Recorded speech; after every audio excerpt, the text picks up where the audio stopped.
Hi friends, welcome to my channel Kavitha Iyer రోజు the simple and healthy kitchen. ఎవరైతే నా ఛానల్ని చూస్తున్నారో ప్లీజ్ సబ్స్క్రైబ్ చేసుకోండి మరియు షేర్ చేయండి. ఈరోజు టాపిక్ మీకు తెలుస్తానే ఉంది, లెర్న్ ఇంగ్లీష్. ఎందుకంటే ఇప్పుడు మనము ఉన్నటువంటి సిచ్యువేషన్లో మనం ఇంగ్లీష్ కంపల్సరీగా నేర్చుకోవాల్సి ఉంటుంది. అది ఎవరైనా సరే కంపల్సరీగా వాళ్ళకు బేసిక్ ఇంగ్లీష్ అనేది మస్ట్గా రావాలి. ఎందుకంటే ఇప్పుడు మనం పిల్లలతో మాట్లాడాలన్నా 10 మందితో కలవాలన్నా మనకు ఇంగ్లీష్ అనేది కంపల్సరీగా తెలిసి ఉండాలి. అందుకని ఈరోజు నేను ఇంగ్లీష్ గురించి మాట్లాడాలనుకుంటున్నాను. ఏ సబ్జెక్ట్ అయినా నేర్చుకోవడానికి మీరు ఇంగ్లీష్ నేర్చుకోవాలనుకుంటున్నారు. ఇంగ్లీష్ అనే కాదండి, మీరు ఏ సబ్జెక్ట్ అయినా సరే ఏది నేర్చుకోవాలనుకున్నా ముఖ్యంగా ఉండాల్సింది ఏంటంటే మనకు శ్రద్ధ, 2 విశ్వాసము అంటే నమ్మకము. అంటే నేను కంప్లీట్గా నేర్చుకుంటాను అన్న నమ్మకము, అంటే మీ పైన మీకు నమ్మకం అనేటటువంటిది ఉండాలి. మరియు శ్రద్ధ, కంపల్సరిగా ఆ సబ్జెక్టు గురించి ఏదైతే మీరు నేర్చుకోవాలనుకుంటున్నారో ఆ సబ్జెక్టు పైన మీరు శ్రద్ధ పెట్టి మరి నేర్చుకోవాల్సి ఉంటుంది. అప్పుడే మీకు ఆ సబ్జెక్టు కానివ్వండి, మీరు నేర్చుకోవాలనుకుంటున్న ఏదైనా సరే వస్తుంది. ఫస్ట్ థింగ్ ఏంటంటే కాన్ఫిడెంట్గా ఇంగ్లీష్ నేర్చుకోవడానికి ముందుగా ఫస్ట్ వన్ ఏంటంటే కాన్ఫిడెంట్గా ఉండాలి. తప్పులతో అయినా సరే ఇంగ్లీష్ అనేటటువంటిది మనం మాట్లాడడం కానివ్వండి, ప్రాక్టీస్ కానివ్వండి చేయాలి. అలా మాట్లాడడానికి మనము భయపడకూడదు. అది తప్పైనా సరే మీరు మాట్లాడుతూ ఉంటేనే కదా మనకు తెలుస్తుంది. మీరు కాన్ఫిడెంట్గా భయం లేకుండా మాట్లాడితేనే మీకు తెలుస్తుంది ఇది తప్పు, ఇది రైటు, ఇది కరెక్టు, ఇది రాంగ్ అనేది తెలుస్తుంది. అప్పుడే మిమ్మల్ని మీరు సరి చేసుకోగలుగుతారు. సెకండ్ వన్ ఏంటి అంటే surround your self in English.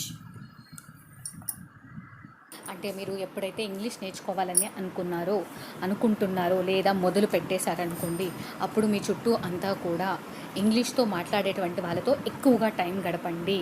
మరియు మీరు కూడా ఎక్కువగా ఇంగ్లీషు మాట్లాడండి. అంటే ఇప్పుడు మన ఆ సబ్జెక్టు పైన మనం శ్రద్ధ పూర్తిగా పెట్టి, అది చిన్నపిల్లలతో కానివ్వండి, పెద్దవాళ్ళతో కానివ్వండి, ఎవరితో అయినా సరే మీ చుట్టూ మొత్తం కూడా ఇంగ్లీష్కి సంబంధించినటువంటి వాతావరణమే ఉండేలాగా చూసుకోండి. అంటే అది పొద్దుటి నుండి సాయంత్రం వరకు కాదండి, మీరు ఏ టైంలో అయితే మీరు ఇంగ్లీష్ నేర్చుకోవాలి అనుకుంటున్నారో ఆ టైంలో మీ చుట్టూ కూడా ఇంగ్లీష్కి తెలిసిన వాళ్ళు ఉండేలాగా చూసుకోండి. నెక్స్ట్ వన్ ఏంటంటే ప్రాక్టీస్ ఎవ్రీడే. ప్రతిరోజు కూడా ప్రాక్టీస్ చేయండి. ప్రాక్టీస్ మేక్స్ మ్యాన్ పర్ఫెక్ట్ అంటారు. అందుకనే కంపల్సరీగా ప్రాక్టీస్ చేయండి. ఏదైనా సరే మనం ప్రాక్టీస్ చేస్తూ పోతూ ఉంటే మనము అందులో పర్ఫెక్ట్గా అవుతాము. దాంట్లో ఉన్న తప్పులన్నీ కూడా మనకు తెలుస్తూ ఉంటాయి. తర్వాత ఫోర్త్ టిప్ ఏంటంటే make your self A study plan. అంటే మీకంటూ ఒక స్టడీ ప్లాన్ అనేది పెట్టుకోండి. అంటే అది మార్నింగ్ చదువుతారా, ఈవినింగ్ చదువుతారా, ఆఫ్టర్నూన్ చదువుతారా, కంపల్సరీగా మీరు ఇంగ్లీష్ నేర్చుకోవాలి అనుకున్నప్పుడు ఒక స్టడీ ప్లాన్ పెట్టుకోండి. అంటే ఈ టైంలో నేను చదువుతాను, 1 అవర్ కంపల్సరీగా ఇంగ్లీష్కే కేటాయిస్తాను అనేసి ఒక స్టడీ ప్లాన్ పెట్టుకొని ప్రతిరోజు దాన్నే ఫాలో అవ్వండి. Next fifth one, tell your friends and family members about your study plan. మీ ఫ్రెండ్స్కి కానివ్వండి, మీ ఫ్యామిలీ మెంబర్స్ కానివ్వండి చెప్పండి, నేను ఈ టైంలో నేను ఇంగ్లీష్ చదవాలి అనుకుంటున్నాను, సో నన్ను ఈ టైంలో మీరు డిస్టర్బ్ చేయొద్దు, నేను కాన్సన్ట్రేషన్గా ఇంగ్లీష్ నేర్చుకోవాలనుకుంటున్నాను, ఆ 1 అవర్ నన్ను మీరు డిస్టర్బ్ చేయకుండా ఉండండి, ఆ 1 అవర్ తర్వాత నేనే వచ్చి మిమ్మల్ని కలుస్తాను అని చెప్పేయండి. Next sixth one, first practice 4 స్కిల్స్ని మనము ప్రాక్టీస్ చేయాలి. ఫస్ట్ వన్ ఏంటంటే writing, second one reading, third one speaking, fourth one listening. ఈ 4ంటిలో ముఖ్యమైనది ఏంటంటే లిజనింగ్. ఎవరైనా ఇంగ్లీష్ మాట్లాడుతున్నప్పుడు లేకపోతే ఇంగ్లీష్ న్యూస్ చూస్తున్నప్పుడు, మెయిన్గా మీరు ఇంగ్లీష్ న్యూస్ చూస్తున్నప్పుడు వాళ్ళు మాట్లాడుతున్న దాన్ని బాగా వినడము, దాన్ని అర్థం చేసుకోవడము తర్వాత మీరు మాట్లాడడానికి ఉపయోగపడుతుంది. అందుకనే ఫస్ట్ వినండి, బాగా సబ్జెక్టు గురించి తెలుసుకోండి, తర్వాత రైటింగ్, తర్వాత రీడింగ్, తర్వాత స్పీకింగ్. ఈ విధంగా ఈ 4 స్కిల్స్ను కనుక మీరు ఇంప్రూవ్ చేసుకున్నట్లయితే మీకు ఇంగ్లీషు వచ్చినట్టే. నెక్స్ట్ వన్, 7th పాయింట్ ఏంటంటే ప్రతిరోజు ఏదో ఒక కొత్త పదం, ఇంగ్లీష్లో ఒక కొత్త పదంని మీరు నేర్చుకోండి.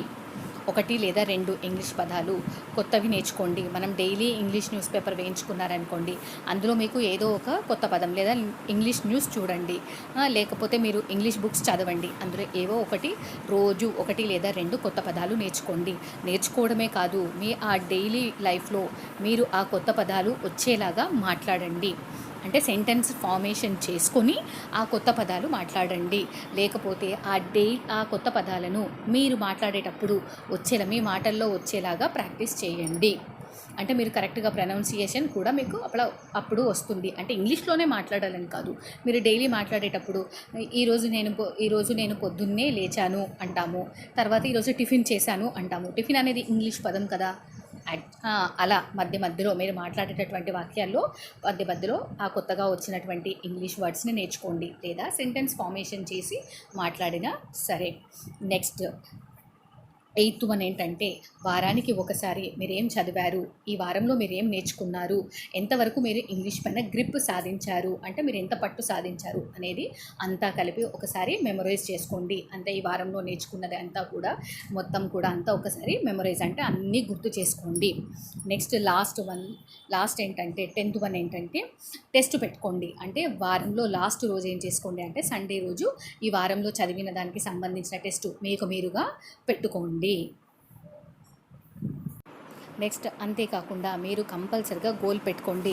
నేను ఈ 3 మంత్స్ లోపల ఇంగ్లీష్లో పర్ఫెక్ట్గా మాట్లాడాలి, నేను పర్ఫెక్ట్గా రాయడం నేర్చుకోవాలి, పర్ఫెక్ట్గా ఇంగ్లీష్ పైన కాన్సన్ట్రేషన్ పెట్టాలి, నేను ఇంగ్లీష్లో పట్టు సాధించాలి అనేటటువంటిది కంపల్సరిగా ఒక గోల్ పెట్టుకోండి. అంటే 3 మంత్సే కానివ్వండి, 6 మంత్సే కానివ్వండి, లేదా 1 ఇయరే కానివ్వండి, మీకు ఎంత టైం కావాలో అంత టైం తీసుకొని ఈ టైం లోపల నేను కంపల్సరిగా నేర్చుకుంటాను అనేటటువంటి ఒక గోల్ కంపల్సరిగా పెట్టండి.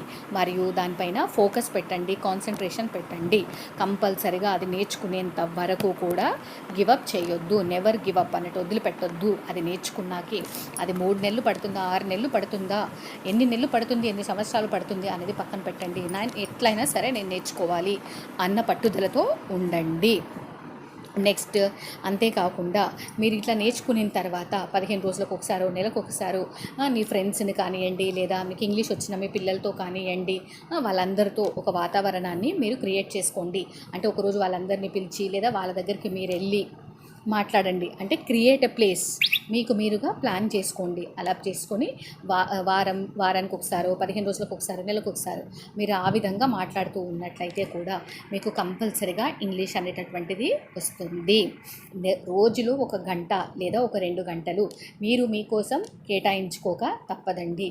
కంపల్సరిగా మీరు ఇంగ్లీష్ పైన పట్టు సాధించాలి.